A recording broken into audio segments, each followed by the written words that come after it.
دیکھ رہے ہیں سٹی 11 نیوز پاکستان HD خبر شامل کرتے ہیں بہاول نگر سے ہمارے بیورو چیف جمیل سیدی کی رپورٹ کے مطابق وزیر اعلیٰ پنجاب مریم نواز اور IG پنجاب ڈاکٹر عثمان انور کے ویژن کے مطابق ڈسٹرکٹ پولیس آفیسر نصیب اللہ خان کی ہدایت پر ضلع کی مساجد میں کھلی کچہریوں کا انعقاد۔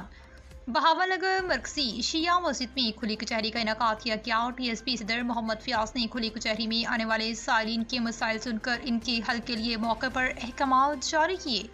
اس موقع پر DSP صدر محمد Fayyaz, SHO city division Absar گجر اور تفتیشی افسران موجود تھے۔ شہر میں کسی کے ساتھ ناانصافی نہیں ہونے دیں گے۔ عوام الناس کو انصاف ان کی دہلیز پر مہیا کیا جائے گا۔ کرپشن پر زیرو ٹالرنس پالیسی اپنائی جائے گی۔ عوام کی جان و مال کا تحفظ پولیس کی اولین ترجیح ہے۔ آخر میں ملک و قوم کی ترقی اور خوشحالی کے لیے دعا کی گئی۔ مزید خبروں کے لیے دیکھتے رہیے سٹی 11 نیوز پاکستان HD۔